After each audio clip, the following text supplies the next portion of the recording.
Lowell, Massachusetts, 1895. The air hums with the rhythm of textile mills, their looms clattering like the heartbeat of a city built on thread and ambition. Smoke curls from brick chimneys, staining the sky above the Merrimack River. In the streets, Irish immigrants shuffle past Yankee merchants, their accents sharp against the clink of coins and the calls of newsboys hawking papers. It's a city of progress, of order, where the Protestant work ethic stitches together a fragile social fabric. Yet beneath the surface, shadows pool in the alleys, in the boarding houses, in the silences of homes where the sick and elderly linger. This is a world that trusts its caretakers implicitly, a world where a nurse with her starched apron and gentle smile is a beacon of comfort. In this era, medicine is a fledgling science, more art than precision. Doctors prescribe morphine for pain, atropine for heart conditions, strychnine for vitality, with little oversight. Pharmacies dispense these elixirs freely, their glass bottles lining shelves like promises. Death is commonplace. Tuberculosis, apoplexy, heart failure, and autopsies are rare unless foul play screams for attention. In hospitals and private homes, nurses are the unsung sentinels, trusted to cradle life in their hands. It's a role that demands compassion, but also grants power. Power to soothe, power to harm, power to move unseen. This is the world Jane Toppin steps into, a woman with a new name and an old wound. Born Honora Kelly in Boston's North End in 1854, or perhaps 1857, as records waver. She is the daughter of Irish immigrants, her mother lost to tuberculosis, her father, Kelly the Crack, a tailor and alcoholic whose eccentricity bordered on madness.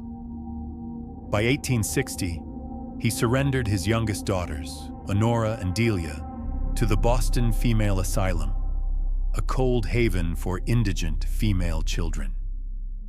The asylum's ledger notes they were rescued from a very miserable home. Honora, barely 6, was soon indentured to Anne Toppin, a widow in Lowell, who gave her a new name, Jane, a clean slate, or so it seemed. But the scars of abandonment, of a father who might have sewn his own eyelids shut, lingered beneath her charm. Lowell in the 1890s is a city of contradictions.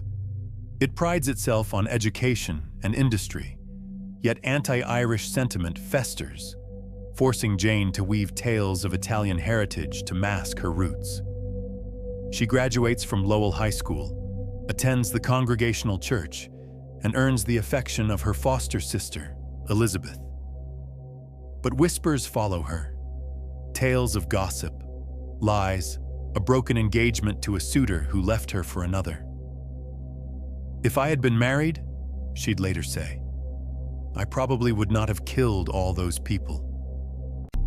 The words hang like a confession, but also a deflection, as if a ring could have tethered her unraveling mind.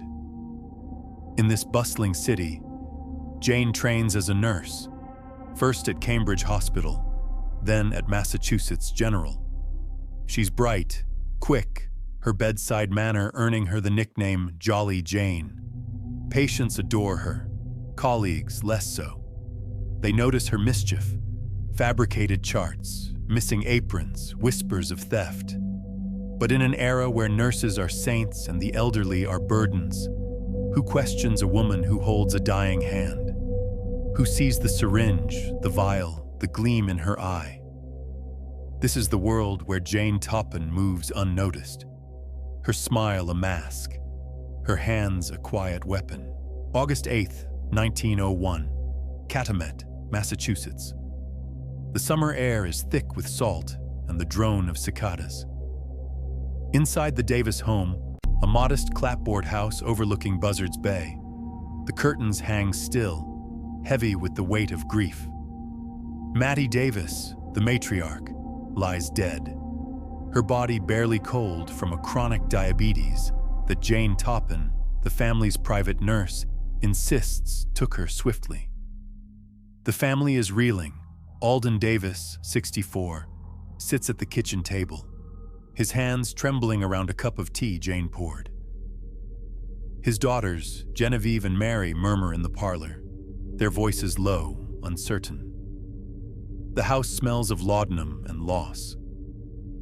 Jane moves through the rooms with practiced ease, her footsteps soft on the creaking pine floors. She's a familiar presence now, her apron crisp, her dark hair pinned neatly beneath her cap. To Alden, she's a comfort, a steady hand after Maddie's sudden collapse weeks ago. But tonight her eyes linger on him, sharp and unreadable. She carries a glass of Hunyadi water, its mineral tang masking something bitter, something lethal. Morphine, perhaps, or atropine. Her favorites, drawn from the vials she procures with forged prescriptions. She offers the glass to Alden, her voice a soothing hum. "For your nerves," she says, her smile a crescent of warmth. He takes it, trusting, as they all do. The liquid burns faintly on his tongue, but he swallows, unaware of the chemistry unfolding within him. Jane sits across from him, her hands folded, her gaze steady. She watches his breathing slow, his eyelids flutter. The room grows quieter, the cicadas outside a distant chorus. His fingers loosen around the cup, and it tips, a slow drip staining the tablecloth. She doesn't move to catch it. Instead, she leans closer, her breath sinking with his faltering rhythm. There's a moment, brief, electric, when his eyes meet hers, searching, as if sensing the betrayal. She holds his gaze, her face serene, but inside, a thrill uncoils. She's admitted it before, to herself, to the dark. This is what she craves. The edge of life, the surrender, the power to pull them back or let them slip away. Alden's head slumps forward, his breath a rattle. Jane doesn't call for help. She sits, still as stone, her hands resting lightly on her lap. The house is silent now, save for the faint creak of the floorboards settling. She imagines his soul, fleeting, visible in the flicker of his eyes. She's done this before, climbed into bed with a patient, held them as they convulsed, felt their pulse fade beneath her fingers.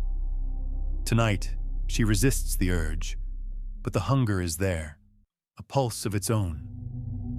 She waits until the room feels empty, then rises, smoothing her apron. Genevieve and Mary will be next, she thinks. The family is hers to unravel, thread by thread. Jane Toppin's murders were not crimes of passion or rage, but of precision, a slow poison seeping through the cracks of trust. From 1895 to 1901, she killed at least 12 people, perhaps as many as 100 if her confessions are to be believed. Her victims were not random. They were the vulnerable, the overlooked, those society deemed expendable. Elderly patients, like Israel Dunham, 83, and his wife, Lovely, 87, succumbed to her care in Cambridge. Their deaths chalked up to strangulated hernia or old age. Her foster sister, Elizabeth Brigham, 70, died of heart failure in Lowell. Her housekeeper, Florence Calkins, 45, soon after. Myra Connors, 48, a matron at a theological school, fell to a complication of diseases after Jane coveted her position. The Davis family, Mattie, Alden, Genevieve, and Mary, were erased in weeks, their deaths attributed to diabetes, heart failure, or nothing at all, as death certificates went unwritten. Jane's method was her signature: morphine, atropine, strychnine, poisons she wielded like a painter's brush. She mixed them in Hunyadi water, its bitter taste masking the deadly dose. Morphine slowed breathing. dulled senses. Atropine countered its telltale pupil constriction, cloaking her work. She experimented, altering doses to watch nervous systems falter, to see how close she could bring a patient to death before pulling them back. Or not. She falsified charts, prolonged illnesses, kept her favorites close. She climbed into their beds, held them as they died, seeking, she said, the inner workings of their souls through their eyes. It was a fetish, a sexual thrill, she confessed, to feel them teeter between life and death. Her victims were chosen with care, the elderly, the sick, those whose deaths raised no alarm in a society that saw age as a burden. She targeted friends, like Myra Connors, for opportunity, her foster sister, perhaps out of jealousy, the Davis family, to clear a path to Alden's widowhood or to erase a debt. She poisoned a housekeeper to steal her job, dosed herself to win sympathy from suitors. Her motives were a tangle: jealousy, greed, boredom, a paralysis of thought and reason, as she described it. But always, there was the thrill, the control, the intimacy of death. Society failed her victims at every turn. Hospitals overlooked her recklessness. Missing supplies, forged prescriptions, overdoses dismissed as errors. Cambridge Hospital and Massachusetts General fired her, but never pursued charges, allowing her to slip into private nursing, where she thrived. Families trusted her implicitly, dazzled by her charm, blind to the trail of deaths. Law enforcement was slow to act. Autopsies were rare, and heart failure or apoplexy sufficed as explanations. The stigma against the Irish, the elderly, the unwell, created blind spots. Jane exploited them all, moving through homes and hospitals like a spectre, her apron a shield, her lies a currency. It was Captain Paul Gibbs, Mary's husband, who broke the spell. Suspicious of the Davis family's rapid demise, he demanded answers, tracing Jane's path through Cambridge, Boston, and Lowell. His persistence led to exhumations, revealing morphine and atropine in the bodies. On October 29, 1901, Jane was arrested in Amherst, New Hampshire, her composure unshaken. She confessed to 31 murders, perhaps more, claiming she wanted the jury to find her sane, to give her a chance at release. But the system, finally awake, saw her for what she was. Reflection and Aftermath. June 23, 1902, Barnstable County Courthouse. The trial lasts 8 hours. The jury deliberates for 27 minutes. Jane Topham, Jolly Jane, is declared not guilty by reason of insanity. She insists she's sane. Knowing her actions were wrong proves it, she argues. But the court disagrees. Her family history, her sister Nellie's commitment to an asylum, her father's madness, weigh heavily. She's sent to Taunton State Hospital, a sprawling brick asylum where she'll spend the next 36 years. The newspapers crow over the irony. Jane, who poisoned so many, now fears her own food is laced with venom. She starves herself at times, her paranoia a mirror to the dread she inflicted. Jane dies on August 17, 1938, at 81. Her body laid in an unmarked grave in Mayflower Hills Pauper's Field. No mourners attend, no rites mark her passing. Her story, briefly revived in obituaries, fades again, a footnote in a nation preoccupied with war and progress. But the weight of her crimes lingers, a shadow on the margins of history. She killed not for money or revenge, but for something intangible, a need to control, to feel, to possess the moment of death. Her victims, mostly elderly, mostly forgotten, were lives society deemed less vital, their deaths less urgent. That indifference was her ally. What does Jane Topham's story reveal? It exposes the fragility of trust. the ease with which we overlook the vulnerable.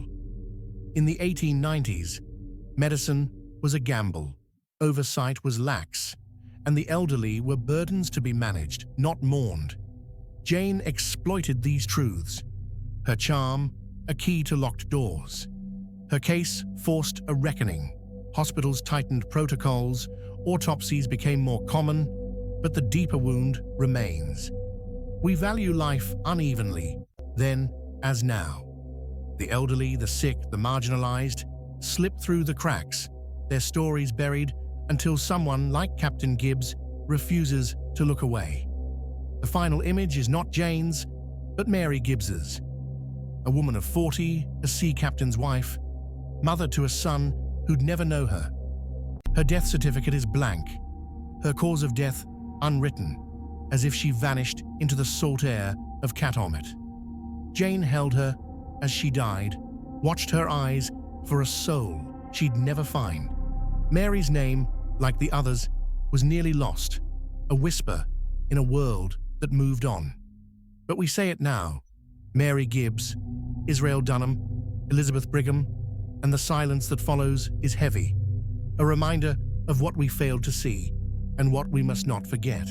Gloucester, 1973. The air hangs heavy with the damp chill of an English spring. The streets of this cathedral city lined with red brick terraces, their chimneys exhaling faint curls of coal smoke into a gray sky. Glam rock crackles from transistor radios in corner shops, and the working-class rhythm of life pulses quietly, factory shifts ending, pints pulled in smoky pubs, children kicking balls in overgrown yards. It's an era of trust, or perhaps neglect, where hitchhikers dot the A40, young women with duffel bags chasing freedom or fleeing broken homes. The Beatles have disbanded, the miners' strike looms, and the welfare state is stretched thin, its social workers drowning in caseloads. Police rely on paper files, not databases, and missing persons reports often vanish into bureaucratic limbo. In this world, a young girl could disappear, and the neighbors might never ask why. At 25 Cromwell Street, a three-story house blends seamlessly into the row of unremarkable homes. Its front door, painted a dull green, opens onto a narrow hall. The garden out back is a tangle of weeds, bordered by a low fence. To passers-by, it's just another address, indistinguishable from the Seventh-day Adventist church next door. Inside, Fred and Rose West are building a world of their own, a world where control, desire, and violence intertwine. The lodgers upstairs, renting cheap bedsits to make ends meet, hear only the occasional cry of a child or the hum of Fred's power tools. No one questions the late-night digging, the boarded-up cellar windows, or the steady stream of visitors to Rose's special room. In an era before CCTV, before missing persons task forces, the Wests move unnoticed, their home a fortress of normalcy, hiding a gallery of horrors. This is the soil where their crimes took root, fertilized by society's blind spots, poverty, stigma, and the assumption that troubled girls simply run away. The 1970s were a time when Gloucester's working-class neighborhoods held tight to their own. Neighbors nodded politely, but kept their distance, wary of meddling. Social services, underfunded and overwhelmed, rarely followed up on reports of neglect. The police, bound by protocol and limited resources, dismissed missing girls as runaways or prostitutes. Their cases filed away in dusty cabinets. Young women like Linda Go, Lucy Partington, or Shirley Robinson, drifters, foster kids, or those estranged from family, were invisible to a system that barely saw them as people. The Wests understood this. They knew who could vanish without a trace, who the world would forget. And in the quiet of Cromwell Street, they hunted. June 1971. The kitchen at 25 Midland Road, Gloucester, is cramped, its linoleum floor sticky with spilled juice and grease. The air smells of boiled cabbage and cigarette smoke, a faint hum of traffic seeping through the single-pane window. 8-year-old Charmaine West stands on a wooden chair, her small hands bound behind her with a leather belt, a gag muffling her cries. Her dark eyes, wide with defiance, lock onto Rose West, who stands before her, a wooden spoon clutched in her fist. The room is silent, but for the creak of the chair and the slow drip of a faucet. Charmaine, stepdaughter to Rose and daughter of Fred's first wife, Rena, has always been a spark of resistance, unyielding, refusing to cry no matter how harshly Rose punishes her. "My real mummy wouldn't shout like you," she'd said once, her voice steady, cutting through Rose's rage. That defiance, that refusal to break, is what Rose cannot abide. Rose, just 17, is a study in contrasts, her face soft and youthful, her eyes hard as flint. She's alone with Charmaine. Fred still locked away in prison for theft, leaving her to manage his daughters, Charmaine and Anne-Marie, alongside their newborn, Heather. The weight of it all, 3 children, a damp flat, no money, has frayed her patience to a thread. But this isn't about patience. It's about control. Charmaine's stoic silence, her refusal to cower, is a challenge Rose cannot ignore. The wooden spoon drops to the floor with a clatter. Rose's hand curls into a fist, her breath quickening. The child's gaze never wavers, even as Rose steps closer, her shadow swallowing the light from the flickering bulb above. What happens next is not a frenzy, but a deliberate act, cold and final. Rose's hands close around Charmaine's throat, her fingers tightening until the girl's body goes limp. The chair tips, but Rose catches it, steadying it with a calm that belies the act. She drags Charmaine's small frame to the coal cellar, stowing her among the damp sacks and shadows until Fred's release. Upstairs, Anne-Marie sleeps, unaware. The neighbors, if they heard anything, dismiss it as another row in a noisy household. Rose wipes her hands on her apron, lights a cigarette, and waits. When Fred returns weeks later, he dismembers the body, removing fingers and toes, a signature that will mark their future kills, and buries her in the yard, close to the back door. The world moves on. Charmaine's school is told she's gone to live with her mother in London. No one checks. No one cares. The house settles back into its deceptive quiet. But something has shifted in Rose. She's crossed a line, and Fred, now bound to her by this secret, will lead her further into the dark. Fred and Rose West were not impulsive killers. Their crimes were a calculated rhythm, a cycle of predation that thrived on the overlooked and the forgotten. Between 1971 and 1987, they killed at least 12 women and girls. Though Fred once hinted at 20 more, their names lost to his lies and the earth.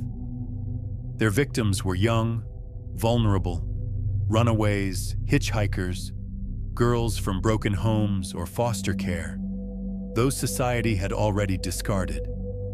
Linda Guff, 19, vanished in April 1973, her body later found in the cellar.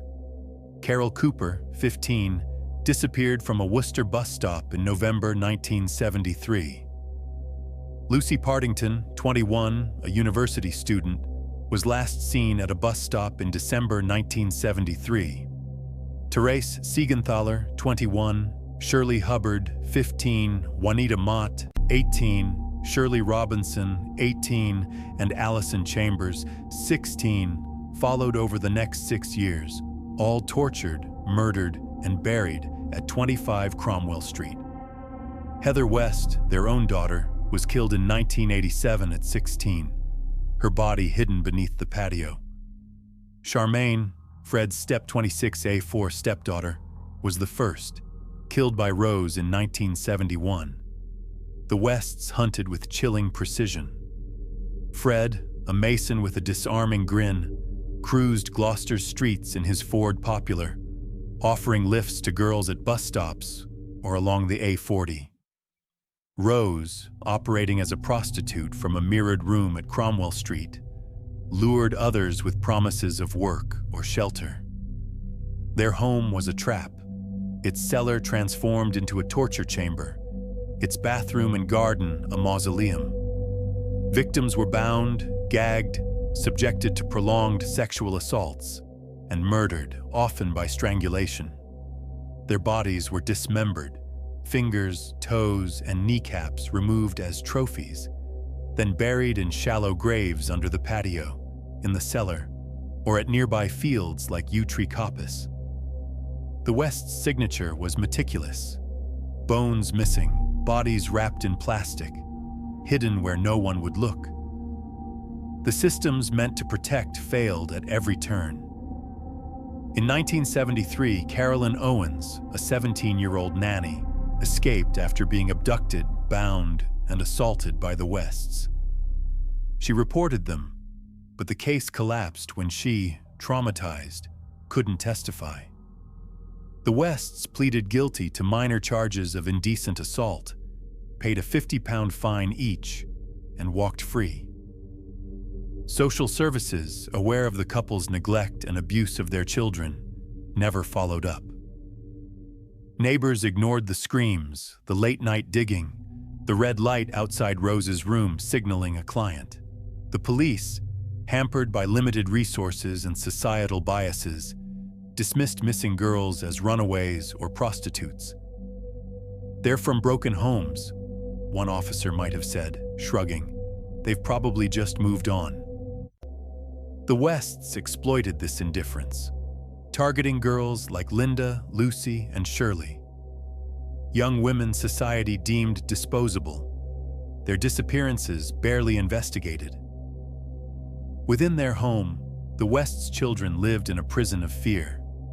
Heather, May, Stephen, Tara, Louise, Barry, Rosemary Jr., and Luciana were subjected to strict rules, assigned endless chores from age 7, and beaten for infractions.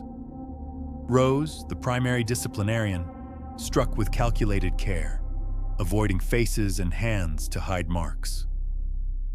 Hospital records show 31 visits for accidents between 1972 and 1992, none reported to social services. Anne-Marie, Fred's daughter from his first marriage, endured the worst, raped by Fred at 8, with Rose's encouragement, and later forced into prostitution at 13. The West's control was absolute, their threats of violence or burial under the patio like Heather, silencing any rebellion. The community, the police, the system, all turned away, leaving the Wests free to hunt for nearly 2 decades. Reflection and aftermath. February 25, 1994. The Gloucester police arrive at 25 Cromwell Street, armed with a warrant and a nagging suspicion about Heather West, missing since 1987. The garden, overgrown and unremarkable, hides a secret. A Pelotos tears into the earth, unearthing a femur, then another. Fred, questioned in custody, crumbles quickly, confessing to Heather's murder, then to Shirley Robinson's and Allison Chambers. He scribbles a note admitting to approx 9 killings, including Charmaine, Rena, and Linda Goff.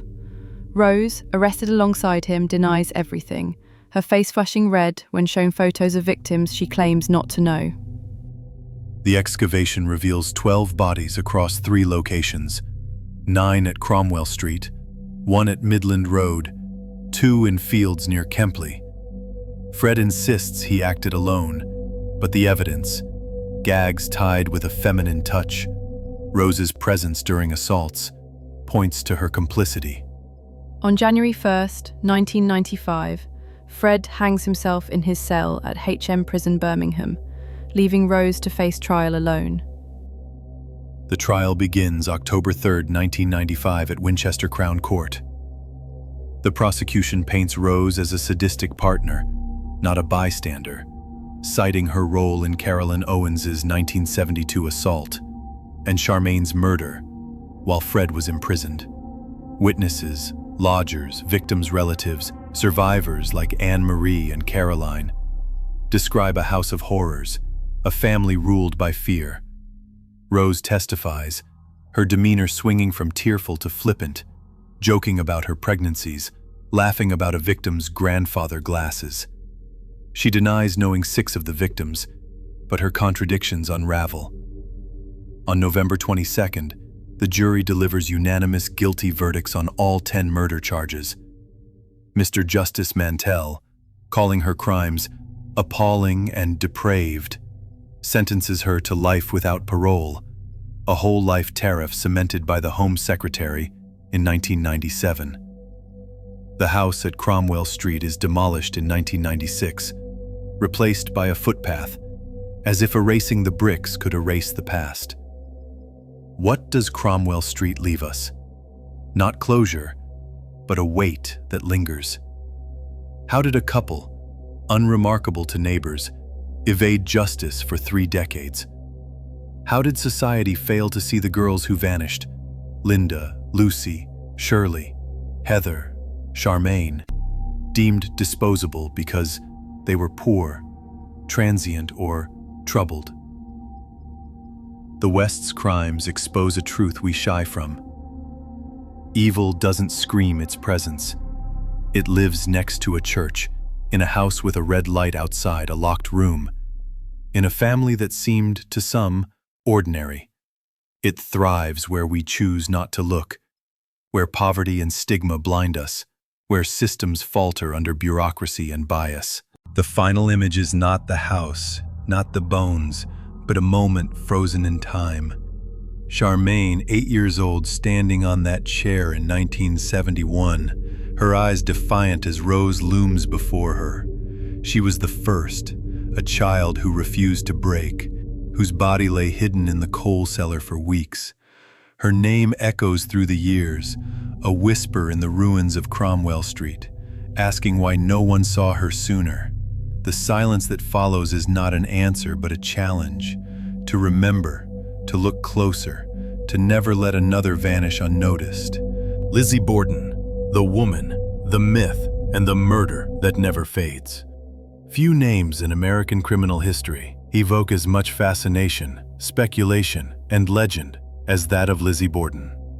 Her story, a brutal double homicide in a quiet New England town over 130 years ago, still grips the imagination of true crime fans, historians, and the curious alike. The rhyme, passed down through generations, immortalized her as the woman who took an axe and gave her mother 40 whacks.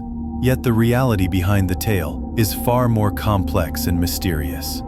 The murders of Andrew and Abby Borden on August 4, 1892, in Fall River, Massachusetts, shocked the nation. Andrew Borden, a wealthy but austere businessman, and his second wife Abby were found savagely bludgeoned in their home. Suspicion quickly fell on their 32-year-old daughter, Lizzie Borden, who lived with her sister Emma and the family's maid. Yet, after an intense and highly publicized trial, Lizzie was acquitted, leaving the country and history with an enduring question. Did Lizzie Borden really get away with murder? Set against the backdrop of a booming industrial town marked by ethnic tensions, strict class divisions, and rigid Victorian gender roles, the case was more than a sensational crime story. It was a window into the social fabric of late 19th century America, a drama fueled by issues of class, gender, and nativism, as much as by blood and violence. The facts are striking, yet incomplete. The murder weapon, a hatchet, was never conclusively linked to Lizzie. Witness testimonies were contradictory. Key evidence was dismissed or ignored, and Lizzie's own behavior, stoic and inscrutable, only deepened the mystery. Today, the Borden family home has been transformed into a museum, and a dedicated website, Lizzie-Borden.com, invites thousands each year to step into the world of this infamous woman. Though, full disclosure, that site is not mine. Lizzie Borden remains one of the most searched-for figures in American crime lore, her story endlessly retold, reinterpreted, and reimagined. This exploration will delve beyond the headlines and the rhymes to reveal the rich, complicated story of Lizzie Borden, the woman, the trial, and the society that both condemned and protected her. The Borden family was far from ordinary, though their outward life appeared stable and respectable. Andrew Jackson Borden was a self-made man who built a comfortable fortune in Fall River, Massachusetts. He had grown up in modest circumstances, but became successful as a furniture maker and later as a savvy investor in real estate and local mills. Despite his wealth, Andrew was known for his frugality and stern demeanor. He led a disciplined, austere life that contrasted sharply with the luxury his money could afford.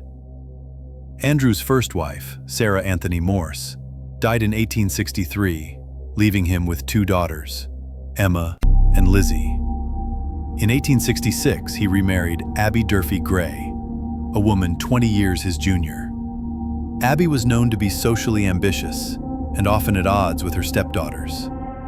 The household included Andrew and Abby, Lizzie, then 12, Emma, then 14, and the family's maid, Bridget Sullivan, an Irish immigrant who played a crucial role during the fateful day of the murders. Lizzie Borden was a complicated figure. By the time of the murders, she was a 32-year-old woman who had never married. Living with her sister Emma, she was deeply involved in the local church and various social organizations, including the Temperance Union and Sunday school teaching.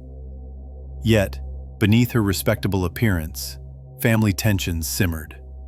Lizzie and Emma reportedly grew increasingly distant from their father and stepmother in the years leading up to the tragedy.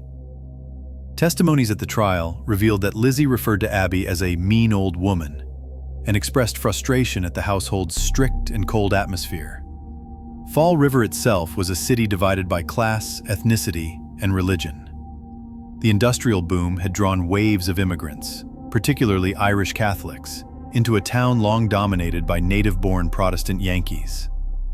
Andrew Borden, though successful, chose to live modestly in a working-class neighborhood on 2nd Street, not in the wealthy Hill District favored by other affluent families.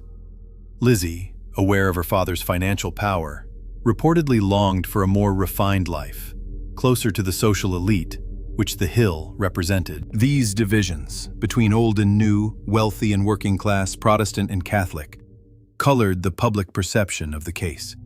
Andrew's investments in local mills and banks made him a figure of influence, but also of resentment among some groups.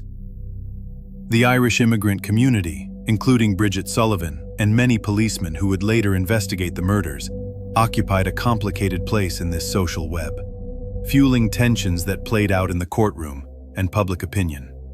Despite her involvement in church and social causes, Lizzie was viewed by some as an outsider in her own family and community. She embodied the archetype of the spinster, an unmarried woman of her class who lived a life constrained by Victorian ideals of femininity and morality. Yet Lizzie's interests and public presence also hinted at a woman quietly pushing against these boundaries, seeking independence and control over her own destiny. It was into this fraught social environment that the brutal murders of Andrew and Abby Borden would explode, forever changing the lives of those involved and igniting a nationwide spectacle that mixed real tragedy with sensationalism and myth. The morning of August 4th, 1892, began like any other in the Borden household, though it would soon become one of the most infamous days in American criminal history. Andrew Borden had left the family home on 2nd Street in Fall River for his usual business errands. Lizzie Borden and Bridget Sullivan, the family's Irish maid, remained at the house with Abby Borden. Around 10:40 a.m., Bridget was outside washing windows, while Abby was alone inside the second-floor guest room. It was there that the first murder took place. Abby Borden was struck down by a sudden, violent attack, wielded by a hatchet, suffering at least 18 blows to the head. The brutal nature of the crime was staggering, and the blood spattered the room and Abby's body in gruesome detail. Not long after, Andrew Borden returned home. According to Lizzie's account, she came in from the barn and found her father resting on the living room sofa. The man who had built his fortune with determination was about to meet a horrific end. In the first-floor sitting room, Andrew was bludgeoned by the same weapon, with roughly 10 or 11 devastating blows to the head, many of which left his face unrecognizable. The time between the two murders was estimated at around an hour and a half, a significant gap that indicated the killer may have had time to move between floors and even pause between attacks. Lizzie Borden's screams were the first indication to the neighbors that something was terribly wrong. She allegedly discovered her father's body and called out for Bridget. She sent the maid to fetch the family doctor, who lived just across the street, but he was not home. She then asked Bridget to get a friend from down the street, though the person's identity remains unclear. Despite the violent nature of the crime and its public location, just a few blocks from the bustling center of Fall River, no neighbors heard or saw anything suspicious. No signs of forced entry appeared at the home, and nothing was stolen. The lack of a clear motive or intruder fed rumors that the murders might have been committed by someone inside the family. The maid, Bridget Sullivan, a crucial witness, was at times viewed with suspicion herself due to her Irish immigrant background. But her testimony mostly supported the timeline of the murders and the whereabouts of those in the house. The murder weapon, the hatchet, was never found with blood on it. The police later recovered axes and hatchets from the Borden home cellar, but forensic analysis at the time found no blood on them. This absence of physical evidence directly tying the weapon to the accused became a major point of contention during the trial. The crime scene itself was a grim tableau, shocking in its brutality and cold calculation. The methodical nature of the attack suggested personal rage or deep animosity rather than a random act of violence. The choice of weapon, a household hatchet, meant the killer was likely someone with access and knowledge of the house. As police sealed off the scene, speculation swirled through Fall River and across the country. The quiet New England town was now the center of a national crime story, complete with rumors of infidelity, hidden resentments, and dark family secrets. In the days that followed, law enforcement's attention quickly focused on Lizzie Borden. Her contradictory statements, combined with her presence at the home and proximity to the crime scenes, made her the prime suspect. The maid Bridget's testimony, while generally consistent, also placed Lizzie at times near the locations of the murders. The tension in the household and the social divisions in Fall River further fueled suspicions. Still, without direct physical evidence, no bloody clothes, no murder weapon linked to Lizzie, the investigation was as much about reading character, motives, and social dynamics as it was about forensic proof.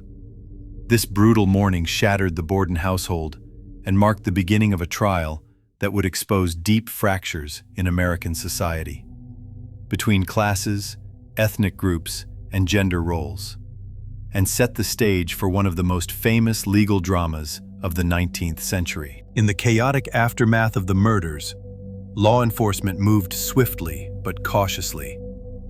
The initial shock across Fall River soon gave way to intense scrutiny of the Borden household's few remaining occupants, particularly Lizzie Borden, the father's daughter and stepmother's stepdaughter. Lizzie's behavior in the hours and days following the killings would become a focal point for police suspicion and public speculation. She maintained that she had discovered her father's body after returning from the barn and immediately summoned Bridget Sullivan, the maid, to seek help. But subtle inconsistencies in her statements began to emerge.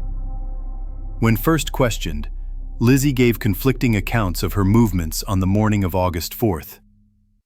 Some neighbors and friends recalled seeing her acting strangely, composed yet oddly detached.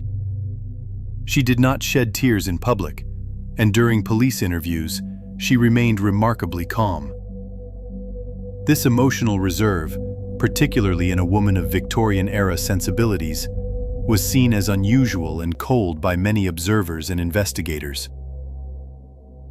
One particularly suspicious detail was Lizzie's failure to seek assistance from the town's Irish immigrant doctor, who lived just next door. Despite being physically close and having an excellent reputation, the doctor was never summoned. Instead, Lizzie insisted on sending Bridget to fetch a Yankee doctor across the street, a decision that reflected the deep ethnic and class prejudices ingrained in Fall River society at the time. This refusal to seek help from the Irish doctor added to the perception that Lizzie harbored biases consistent with the town's nativist and class divisions. Fall River was deeply split between the established Protestant Yankee families like the Bordens and the growing Irish Catholic immigrant population. The tensions played out not only socially but also within the police force, many of whom were Irish themselves. The police interviewed everyone connected to the household, with Bridget Sullivan becoming a key witness. Bridget described the day's events with apparent honesty, though her Irish background and status as a servant complicated her standing in the eyes of the court and the public. Some suspected she might have been concealing information, while others viewed her as a victim caught in a larger social struggle. Meanwhile, Lizzie's demeanor remained stoic, arousing suspicion. Police officers noted her shifting answers to questions about where she had been at various times, as well as about her relationship with her stepmother, Abby. Witnesses testified that Lizzie had called Abby a mean old woman and had corrected an officer who mistakenly called Abby her mother, an exchange that suggested emotional distance and coldness. Perhaps most damning was the discovery that Lizzie had attempted to purchase prussic acid, hydrogen cyanide, from a local drugstore just one day before the murders. She had claimed the poison was intended to rid a fur cape of moths. The shopkeeper had refused the sale, but the prosecution would later seize on this incident as evidence of premeditation. Lizzie was arrested on August 11, 1892, exactly 1 week after the murders. The decision came after intense debate within law enforcement and legal authorities. Although many believed Lizzie was the most likely suspect, the evidence was largely circumstantial. Still, the gravity of the crime and public pressure made it impossible to ignore. Her arrest shocked many in Fall River's upper classes, who had known Lizzie as a respectable church member and Sunday school teacher. Women's groups, including the Women's Christian Temperance Union and early suffragists, rallied to her defense, arguing that a woman of her status could not be fairly judged by a male jury. At the time, women were excluded from juries in Massachusetts, a fact that raised concerns about gender bias in the trial. Lizzie was held in the Bristol County Jail in a small cell measuring roughly 9.5 by 7.5 feet, isolated from the outside world and confined for nearly 9 months before her trial began. The experience was harsh for the once socially prominent woman, marking a dramatic fall from grace. During this pretrial period, public opinion remained sharply divided. Newspapers across the country followed the case closely, with sensational headlines and speculative reporting. Fall River itself became a hotspot for journalists and curiosity seekers, many drawn by the morbid fascination with the case and the enigmatic figure of Lizzie Borden. The interrogation sessions were exhaustive. Police officers pressed Lizzie on every detail, searching for contradictions and inconsistencies. Her silence on certain issues, especially her refusal to provide a clear motive, was used against her. Yet she steadfastly denied any involvement in the murders. The prosecution's case was built largely on circumstantial evidence: her presence in the house, the lack of alternative suspects, and the alleged motive stemming from family tensions and inheritance disputes. The absence of a clear motive, or eyewitness testimony, left the case hanging precariously on the interpretation of Lizzie's character and actions.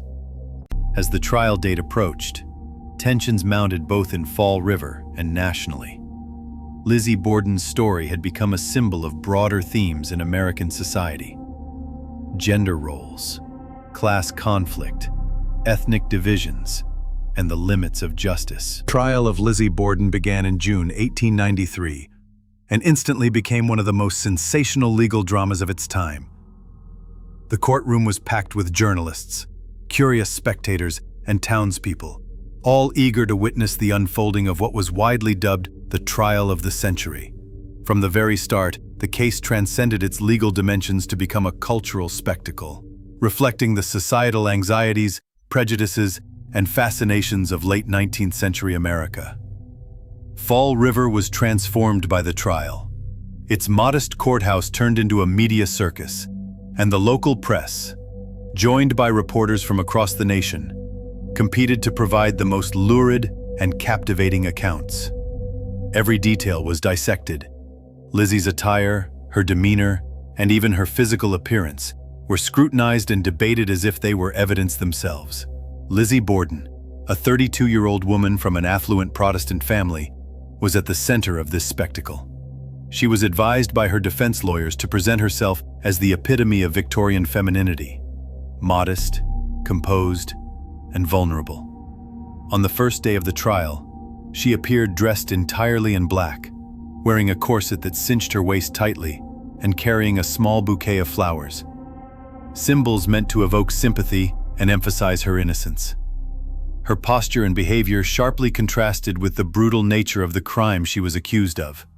Newspapers described her as quiet, modest, and well-bred, highlighting the perceived incongruity between her genteel image and the savage double murders. The prosecution immediately faced an uphill battle. It was clear from the outset that no direct eyewitnesses had seen Lizzie commit the murders. No murder weapon was found with her, and there was an absence of conclusive physical evidence tying her directly to the crime scene. The 2 axes and 2 hatchets recovered from the cellar had no traces of blood, and the only clothing she was alleged to have worn that morning showed only a tiny spot of blood, far too small to be definitive. Despite these evidentiary challenges, the prosecutors framed their case around circumstantial evidence and motive. They argued that Lizzie harbored deep resentment toward her stepmother Abby, and perhaps her father as well. Witnesses testified about family tensions, including Lizzie's reportedly hostile remarks about Abby and her apparent emotional distance from both parents. Particularly damning was the claim that Lizzie had tried to purchase prussic acid shortly before the murders. The prosecution suggested this was evidence of premeditation, although the defense disputed the assertion and argued that the poison was intended for innocent household purposes. Witness testimony became the heart of the courtroom drama. Several neighbors and acquaintances recounted seeing Lizzie behaving strangely around the time of the murders, while servants and family members gave conflicting accounts of her relationship with the Borden household. Bridget Sullivan, the Irish maid, testified about the events of the morning, describing how she was outside washing windows when Abby was killed upstairs, and how she later found Andrew's body on the couch. Sullivan's testimony was pivotal, but also complicated by her social status and ethnicity, factors that played into broader community tensions. The defense team, led by prominent lawyers including former Massachusetts Governor George Robinson, mounted a vigorous and strategic response. They emphasized the lack of direct evidence and highlighted the prejudices that had clouded the investigation, particularly the nativist and gender biases against Lizzie.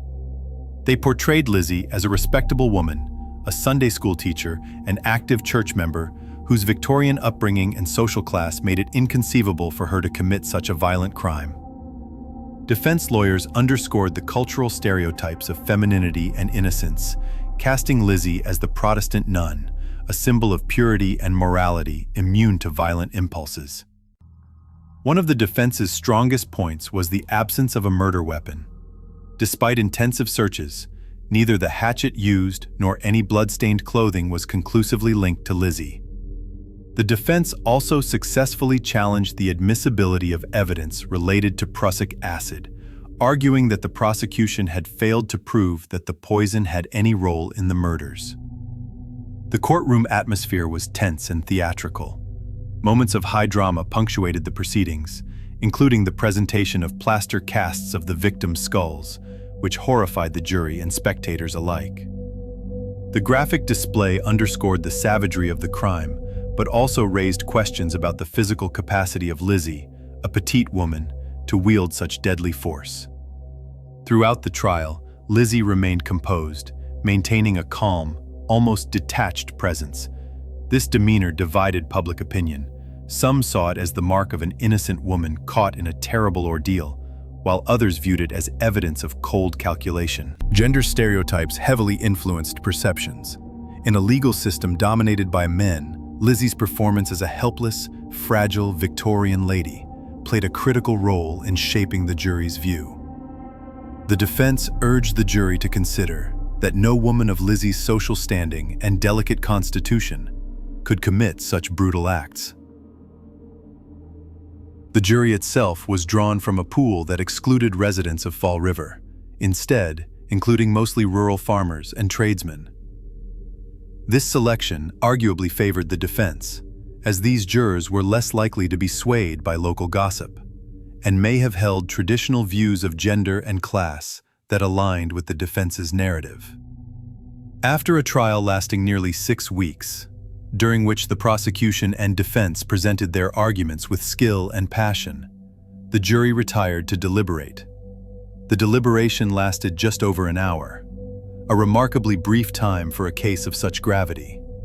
When the verdict was announced, the courtroom erupted. Lizzie Borden was acquitted of all charges. The decision shocked some, but was welcomed by others, who had come to believe in her innocence. Yet the acquittal did not end the controversy or public fascination. Lizzie was free, but the stigma remained. For many, she was guilty in the court of public opinion, a figure forever enshrouded in mystery and suspicion. Lizzie Borden's acquittal did not bring her peace or normalcy. Though legally free, she was never truly free from the heavy shadow of suspicion and the relentless gaze of public scrutiny. The trial's dramatic exposure had turned her into a household name across America, but it was a notoriety that came with social isolation and whispered judgments. Immediately after the verdict, the response was sharply divided.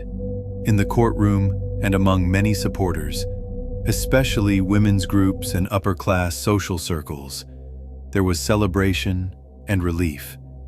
The victory was seen by some as a triumph of justice over prejudice and sensationalism.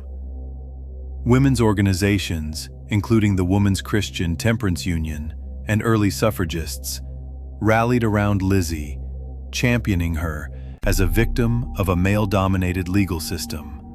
Their support was both ideological and practical, arguing that the all-male jury pool was unfair, and that Lizzie had been persecuted not just for the crime, but because of her gender.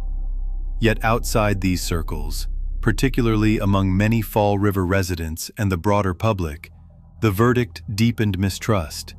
Lizzie became a figure of morbid fascination, a symbol of mystery and possible guilt that was impossible to ignore or forget. Her life in Fall River grew increasingly difficult. The once respected member of her community found herself ostracized. Neighbors whispered behind her back, and children reportedly threw stones and shouted insults as she walked the streets. Where she had once been welcomed, Lizzie now lived under a cloud of suspicion. 2 months after the trial, Lizzie and her sister Emma moved to a large Victorian mansion on the hill, Fall River's wealthy neighborhood. But even this change of scenery did little to shield her from the stigma. Many residents in the affluent enclave treated her with cool reserve, and she remained a subject of gossip and speculation. The fracture between the Borden sisters became another poignant aspect of Lizzie's post-trial life. In 1904, Emma left the house after a falling out with her sister, and the sisters never reconciled. Their estrangement underscored the profound personal costs of the tragedy and public scandal. Lizzie attempted to rebuild a semblance of normal life. She traveled to Boston, New York, and Washington, D.C., attending theaters and dining out, embracing some of the freedoms her wealth afforded her. But the dark legacy of the murders followed her, and she remained a curious figure to the public and press. Reports of a 1908 shoplifting charge in Providence, Rhode Island, added to the enigmatic aura surrounding Lizzie. Although she apparently made restitution and the charge was a minor legal incident, it further complicated her public image. Despite the notoriety, Lizzie Borden remained silent about the murders for the rest of her life. She never gave interviews or public statements to explain her version of events. Her refusal to speak only deepened the mystery, allowing speculation and myth to flourish. The case's enduring fascination was fueled by this silence and by the contradictions inherent in Lizzie's story. Was she a cold-blooded murderer who cleverly escaped justice? Or was she an innocent woman caught in a whirlwind of tragedy and suspicion? In the decades that followed, the story of Lizzie Borden became embedded in American popular culture. The eerie nursery rhyme about her brutal crimes spread far beyond Fall River, retold by children and true crime enthusiasts alike. Lizzie's name became synonymous with Gothic mystery and unresolved questions about justice and gender. Fall River itself embraced this legacy in its own way. The Borden house was eventually turned into a bed and breakfast and museum, attracting tourists drawn by the chilling history. Visitors from around the world come to walk the halls where the murders took place and to experience the palpable tension between history and legend. A dedicated website, lizzie-borden.com, not affiliated with Lizzie or her family, provides information, tours, and memorabilia, demonstrating the commercial and cultural impact of the case more than a century later. Scholars and true crime historians continue to debate the evidence and theories. Some argue that the cultural biases of the era, nativism, class privilege, and gender roles, conspired to protect Lizzie from conviction. Others maintain that the lack of concrete evidence genuinely precluded a fair guilty verdict. Psychologists and criminologists have examined Lizzie's behavior and personality through letters, testimony, and historical records, attempting to piece together what might have motivated such a brutal crime, or whether it happened at all. The trial also remains a classic study of how media spectacle can shape legal proceedings and public perception. The sensational press coverage helped transform a local tragedy into a national obsession, illustrating the power of narrative in shaping collective memory. Ultimately, Lizzie Borden's story speaks to broader questions about justice, societal expectations, and the roles imposed on women in a rapidly changing America. Her life, trial, and the unanswered questions surrounding the case continue to fascinate because they touch on universal themes of mystery, suspicion, and the elusive nature of truth. More than 130 years after the grisly murders in Fall River, Massachusetts, Lizzie Borden remains one of the most infamous figures in American crime history. Her story has transcended the legal records and entered the realm of folklore, myth, and popular culture, captivating the imagination of generations. The mixture of mystery, gender politics, and sensational violence has made her case a permanent fixture in discussions about justice, femininity, and media spectacle.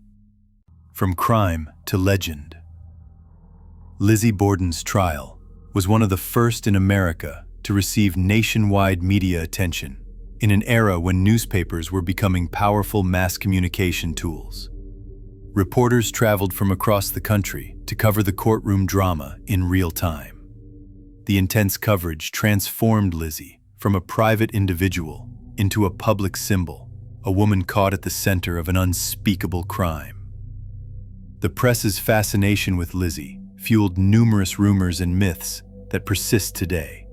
The iconic nursery rhyme, which inaccurately amplifies the brutality and details of the murders, was composed shortly after the trial and quickly became part of American folklore. It simplified the crime into a chilling story easily passed from generation to generation, ensuring Lizzie's name remained embedded in the cultural memory. Over the decades, Lizzie Borden became a muse for countless creative works, from plays and novels to films and television series. These portrayals often take liberties with the facts, exploring psychological and social themes rather than strict historical accuracy. Some depict her as a calculating femme fatale, others as a victim of oppressive Victorian society, and still others as a symbol of female empowerment and rebellion. Lizzie as a feminist icon. In recent decades, historians and artists have re-examined Lizzie's story through a feminist lens. Many scholars argue that the cultural context of the late 19th century, characterized by rigid gender roles, limited opportunities for women, and social repression, played a significant role in shaping public perceptions of Lizzie. Lizzie's status as a wealthy, educated woman who defied some Victorian expectations made her both an object of suspicion and fascination.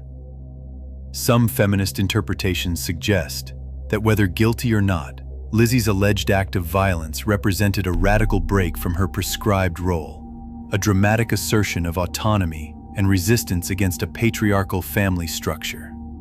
This perspective is reflected in works such as Sharon Pollock's play, Blood Relations, which presents the murders as a form of liberation from paternal control, and Elizabeth Engstrom's novel, Lizzie Borden, which hints at incestuous abuse.